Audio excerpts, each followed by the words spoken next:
Interestingly, I've written a fair amount about cults over my career. The story I left the LA Times over was an expose of the cult in Hollywood, the MSIA, pronounced Messiah, uh, run by a cult leader who claimed that he knew what everyone on the planet was thinking and doing at all times, and had a Wow. number of Hollywood stars, among others, following him. And his threats of litigation intimidated one of my editors, and that's when I said I'd had enough. Left the paper after 12 years and went to Atlantic City for the Philadelphia Inquirer, where I immediately ran into the very earliest inklings of the cult of Trump. David, his BS machine then that goes back to, the earliest days, and that you ran into in Atlantic City for the first time, and then you followed so closely. I mean, there is a strength to that BS, the repetition of the BS, just to kind of continue with the conversation we were having with Dr. Hassan. And I sadly see how effective it is. It is absolutely very effective, and it's very hard to break through with people. Imagine trying to talk to a Hare Krishna member at the LAX airport when they were ubiquitous at one time. You couldn't go to the airport without running into them. It's almost impossible to break through. And if you do, the break is, as George Lakoff, the cognitive scientist at UC Berkeley, has shown, just tremendous if it's a father figure rather than a mother figure you're breaking with. But it shouldn't surprise us, frankly, that there are so many people who believe in Trump, because for almost 50 years, the conditions of the bottom 90% and absolutely the bottom half have worsened in this country. The Republicans have egged them on. The Democrats, as my late brother said, what have the Democrats done for me? All they do is give in to the Republicans. And at the core of this is economics. The fact is that if you're in the second half of the boomers, so born after 1957, you almost certainly haven't done as well, anybody born from then till now, as my group, the early boomers, or parents before us who lived through the Depression and World War II and then went through this great period of prosperity from the end of World War II until the mid-1970s.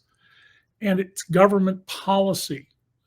As the Rand Corporation showed after I wrote my trilogy about the economy that you referenced, and they weren't doing this based on my book, it just followed. $50 trillion over a period of about 45 years was quietly taken from the pockets of you and me and everybody listening to this show and transferred through government policies to people at the very top of the economy. And of course, people are alarmed and upset and angry. And if they don't understand why and how this happened, if they don't have the intellectual tools to assess what happened, or they, because of their upbringing, can't accept what actually happened, then Donald, by saying, "I alone can save you," offers them a quick and easy explanation. Just do whatever Donald says and things will be okay. And by the way, we're already beginning to see now in the data, they're not okay. Job growth has essentially stopped. I won't be surprised if it reverses soon. The economy is growing very slowly, and trade both in and out of the country is not improving. Fewer manufacturing jobs. Growing number of people reporting distress economically. And there's a survey out this morning, 60% of Americans are worried about affording groceries. 60%. That is not what Donald Trump promised. And the question is, how far does it have to get before a significant number of people who, they're not necessarily hardcore Trumpers, but they chose Trump over Harris, realized they were sold a bill of goods. Right. And that group that you speak about is probably the first group that turns, or doesn't show up, becomes disaffected even more than they are.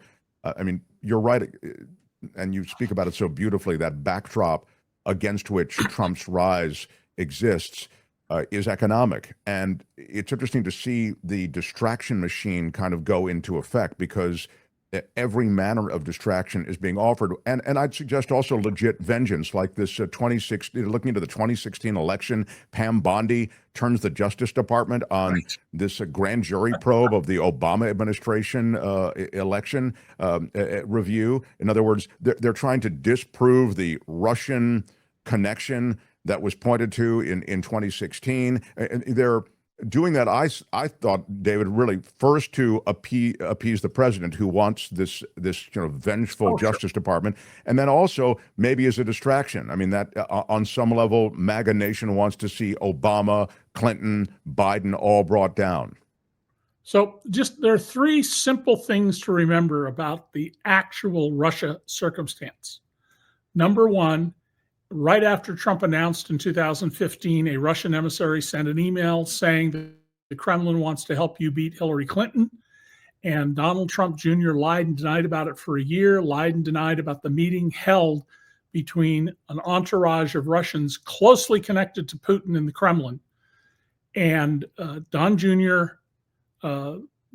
Ivanka's husband, Jared Kushner, and Paul Manafort, who had effectively been on the Russian payroll for tens of millions of dollars, who was at the time the unpaid campaign manager, even though he was in financial trouble.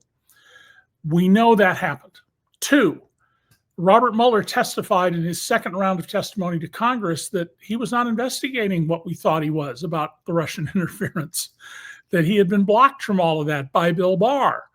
And that tells you they did, like the Epstein files, they didn't want to know.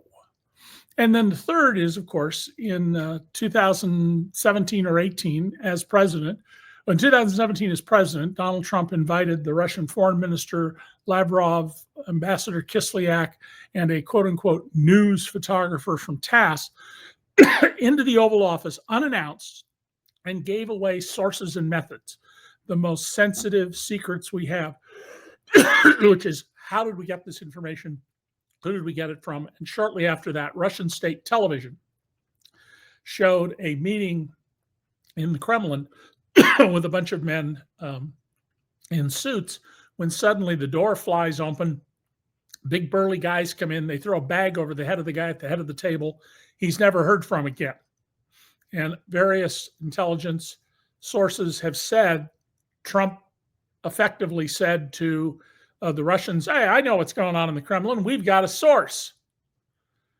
If that's true, that alone would have been grounds to remove Trump. The problem is he's in control of the data. And unfortunately, Biden did not go after this when he was in the White House.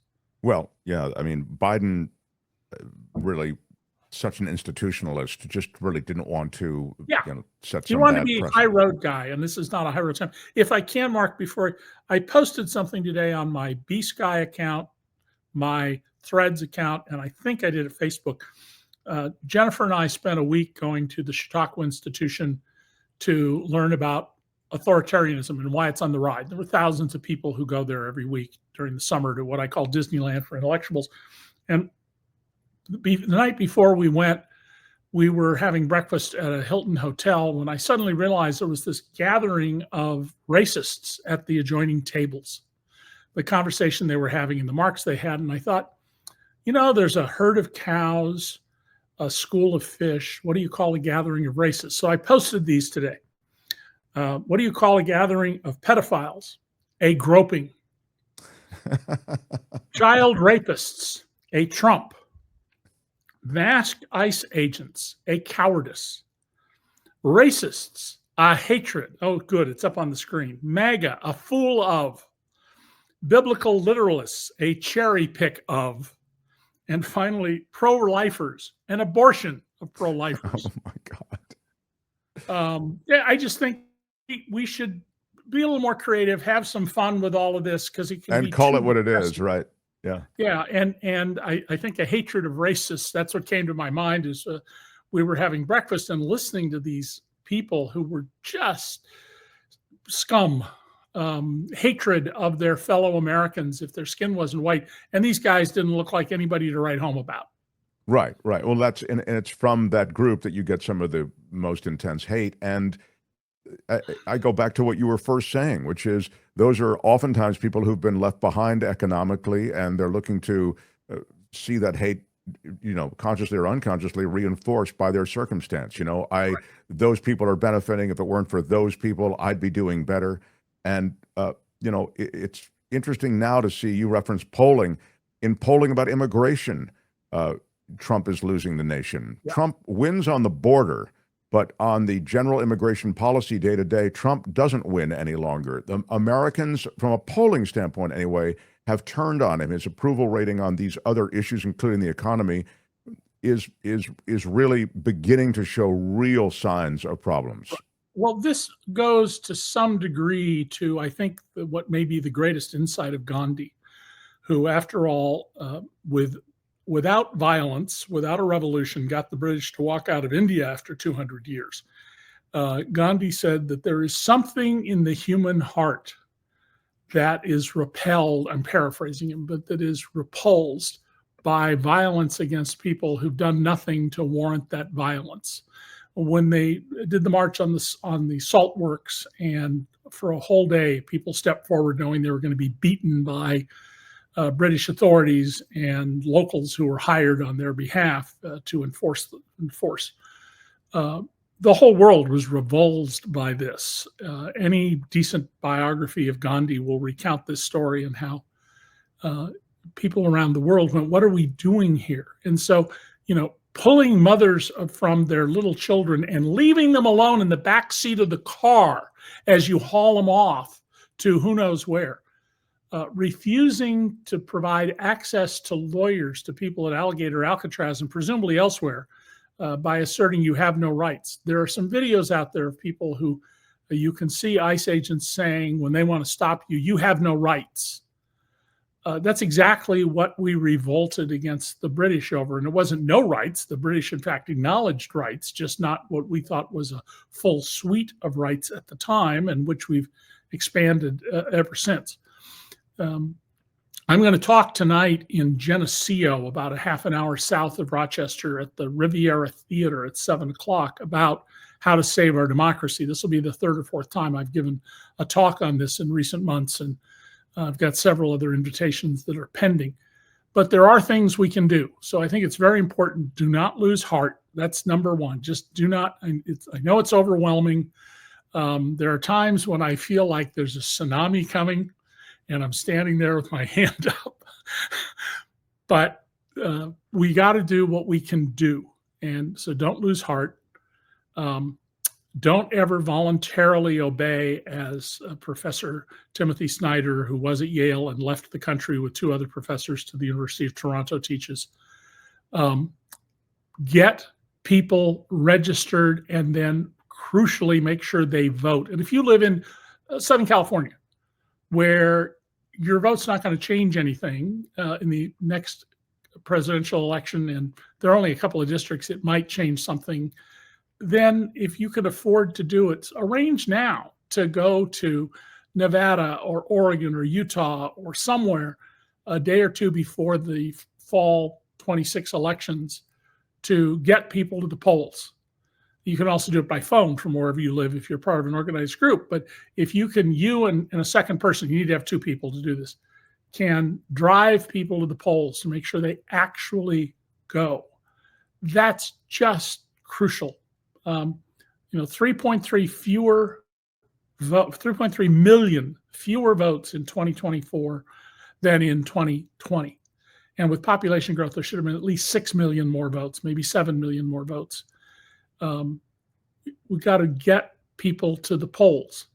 And some of the people you want to recruit are not going to vote the way you want. That's okay. Better to get people to the polls. We have a larger number if we're going to save our democracy. And it's not at all clear at this point that we will be successful. It's not, we don't have to lose it, but if we're not vigilant and resolute, we will. First of all, your lectures on how to save the democracy, I think it's, that's a gift. Really, that's the plan we need. Different strategies. Yours may not be the only one. No, there are many other strategies. Absolutely. Exactly. I think some broad-based way in which a strategy can, and series of strategies can be put together is definitely what's needed. Obviously, lying down, becoming so dejected that we do nothing is not a strategy at all. And to be fair, the rise of Palantir, the rise of the data scrape that went on with the infiltration of all of these institutions of government when Elon Musk went in with his tech bros who had no background clearance whatsoever, and they scraped all these. I worry about the damage done, but nonetheless, there will be another chapter written, and we have to be part of that writing. So one of the things that's punched through David K. Johnston, I understand it's a salacious story, and I understand that it's a story that involves big money and powerful people, the Epstein story. And its relevance, I think, is immense because of the political damage it's doing to Trump. I mean, this guy who seems to be able to just slide through everything, these moments that would KO anybody else, he seems to really be hobbled by Epstein and his oversteering to try to keep it quiet, pretend like he's releasing things, all the rest. That's not helping him.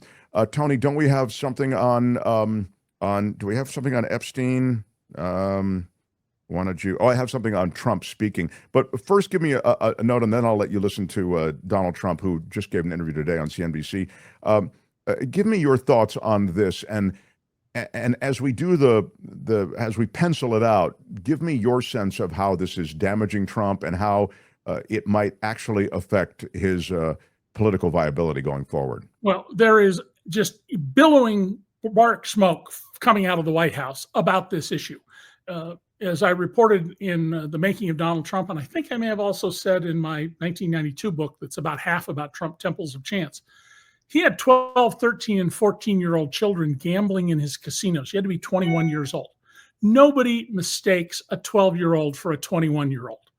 19, 18, dolled up, a guy or gal, I get that. It can happen. 12-year-olds, absolutely not. They were given limousine rides and hotel rooms and credit, although that may have been at Caesars Casino. But these were kids who had money to gamble. And when I asked Donald about that, he just dismissed it, said, yeah, I had to pay a fine. Because there's no moral core inside this man. If you go on the internet and do a Google image search and just put in Trump, Ivanka, parrot, start looking at all the photos that come up of Donald with his arms around his daughter starting at about age 10, particularly the photo in the door of his Ferrari sports car, and ask yourself if that looks the least bit appropriate for a father and his daughter. I mean, I've shown these pictures to women, a select group, because they were highly educated, because they were in my social circle and they tend to be highly educated people. That picture right there. The first time I was shown that picture, I was on a plane flight sitting next to a psychiatrist who was a woman who was on her way to testify in a trial about child sexual abuse. And she had ever so slightly photoshopped the faces so you couldn't tell who it was. And she said to me, this is like a Rorschach test. What do you see in that picture? And I said, oh, that's some college freshman, sophomore girl exploring her sexuality and giving it up to her professor. And she swipes, and you see this photo. And I go, oh my God. And there are lots of other photos like this. Donald talked about on the Howard Stern show that 12-year-olds were too young for him. 12-year-olds. So 13-year-olds, they're okay. And lo and behold, what we have, testimony and complaints from numerous young women telling about themselves and other young women who were 13 and 14. One of them giving a very graphic, detailed description of the right way to get Donald Trump off with your hand.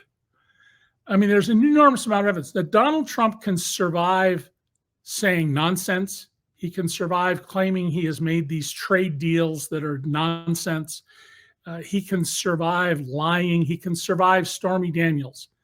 I do not believe he has a snowball's chance in hell of surviving clear evidence that he is a repeat child rapist.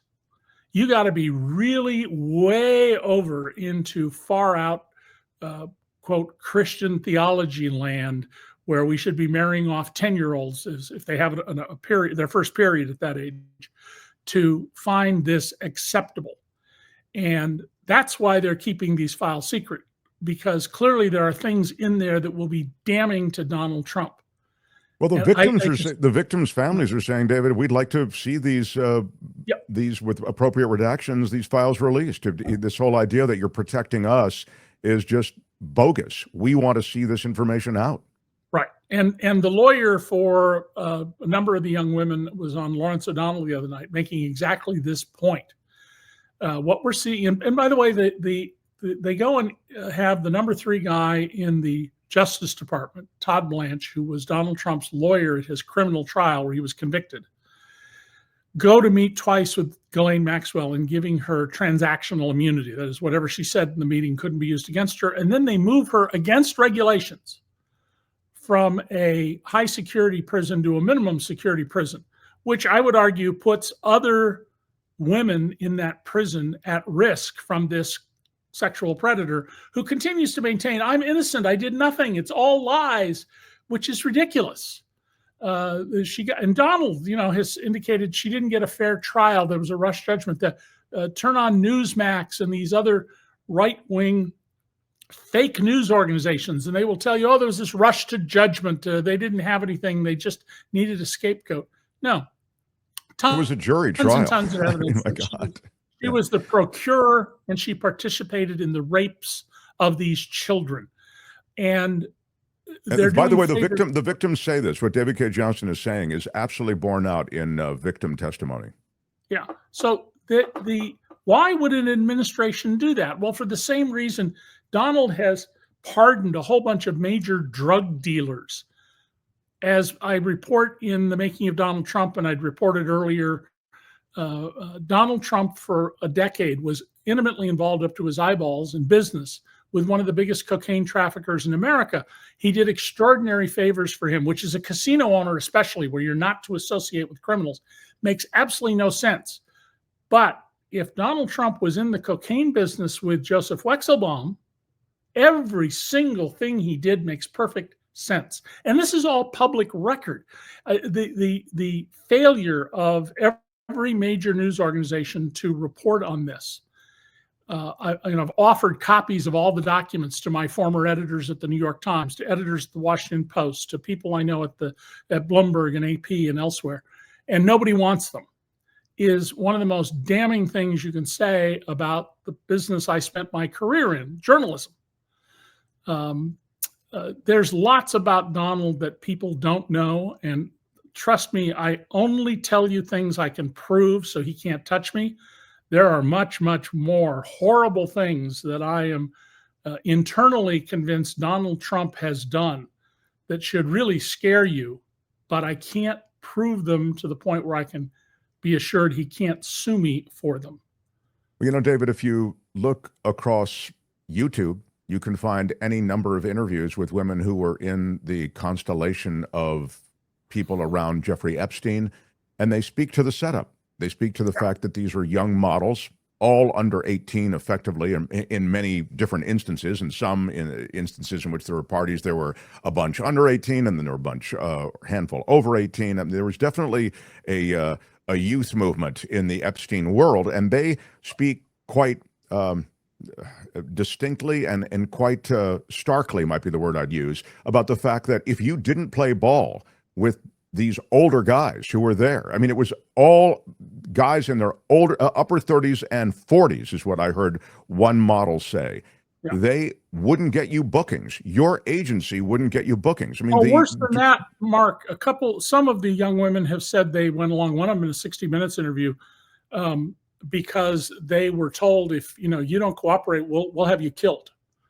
Now, I don't think they were going to kill people. Maybe they were. I doubt it. But it was an intimidation factor. And they found young women who were homeless, or they had been abused previously, or otherwise. I mean, these were not from healthy, functional homes.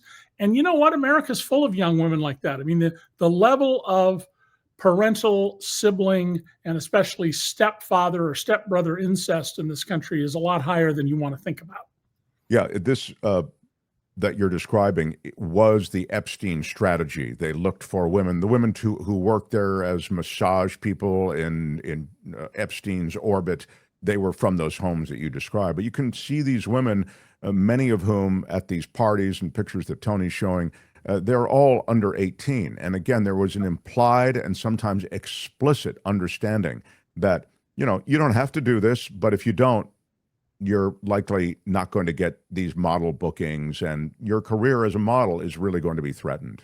And when you turned 18, you suddenly were thrown out because now you're too old.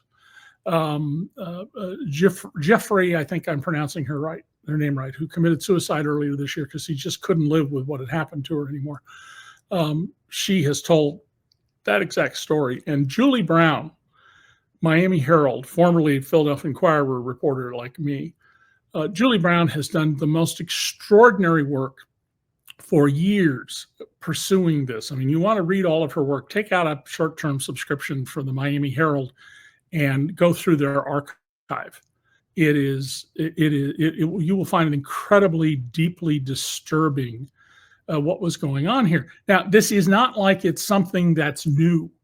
Older men in positions of power and very young girls. This goes on all over the world.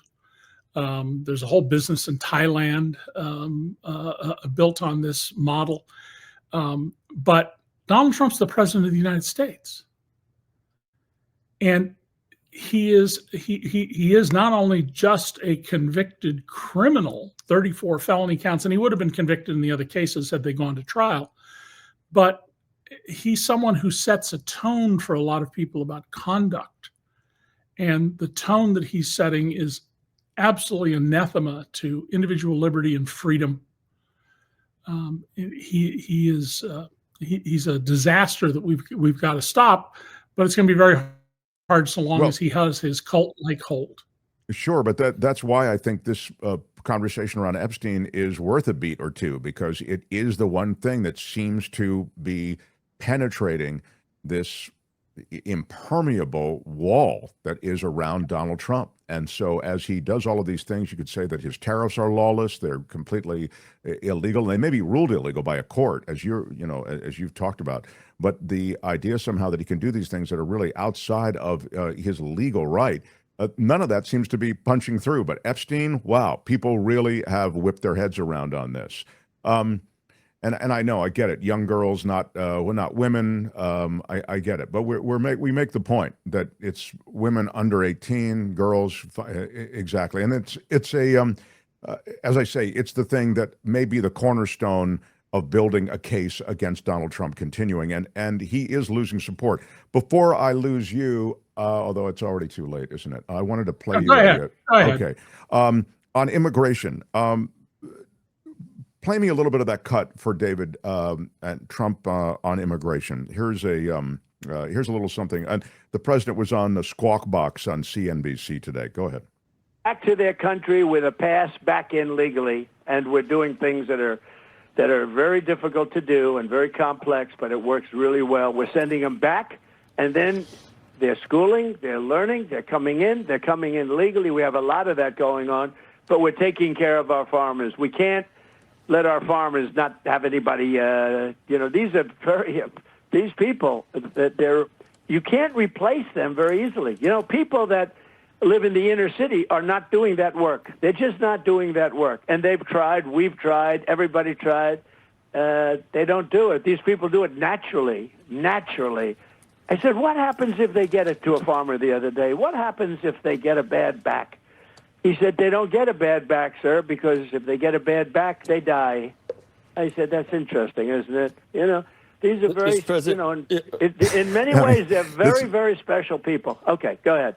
Yeah, no, okay. What you realize there is that he has a view of the immigrant community as sort of, they're not people, they're workers. They're subhuman. I mean, that's a fundamental element. The courses that Jennifer and I sat through about fascism, authoritarianism, how you start a genocide, which they are in about the fourth of the 10 stages of a genocide in this administration, are well studied and well known about what happens. Donald's language there is consistent with his description of Epstein taking his underage spa assistant, presumably Miss Jeffrey, away from him, like it's his property. You'll recall in the 2016 campaign, he pointed to a black man in the crowd who was a supporter and said, "That's my Negro," or words to that effect. No, you're not a human being to Donald. No one is, not even his family. We're objects. And you're seeing here how he's trying to rewrite the story. That's a crucial element because he doesn't know what he's doing. He has no idea. He's getting kickback now from states where farming is important, particularly the 8 Midwest states and California, which he doesn't care about at all, and the need for farm workers to harvest crops. We're going to send them back and they get an education. They're going to come back. You don't need an education to, pick lettuce. It's not how it works. He's just trying to come up with some way to obscure and justify. So, don't lose heart. Don't stop paying attention. Don't demand perfection from the people who are trying to deal with Trump. I see everything every day. I see things and I go, gosh, Senator, that's not the way to ask that question. Okay, that's fine. At least you asked the question. I support your efforts to get at the truth of this. Don't make as the old saying goes, don't make the perfect the enemy of the good. Sure. And recognize this isn't going to get fixed overnight. We have to stick to it. And if we are successful in stopping all of this, that's not the end. I'm reminded of the day the Los Angeles City Council finally passed a law to address all the spying by the LAPD that I had been exposing in the LA Times. And one of the key players in it turned to me in the city council chamber and said, "Well, at last it's over." And I said, "No, it's not. It'll never be over. We need police intelligence functions and we need to control them. And 10,000 years from now, the Los Angeles City Council is going to be debating what's the appropriate level of intelligence gathering by the LAPD. It's part of the human condition. As soon as we succeed, and we're going to succeed if we're resolute, then we have to start working on the unenforceable provisions of the Constitution, the rules that Donald was able to get around and manipulate to his benefit, the Supreme Court that has made itself, by its own choice, very political and Trumpian, and how to have a more perfect union. That work never ends. If you want to live in a free society, it is part of your life's work. And the work on the other side never ends. So the pushback is important on everything all the time. David, thanks for staying a little late with us. Really always appreciate you. David K. Johnston, everyone. Take care. So long. Hi, it's Mark, and I thought that was great. Hit the notification bell. You'll know whenever there's a new video being dropped, and please subscribe to our channel to help us save the universe.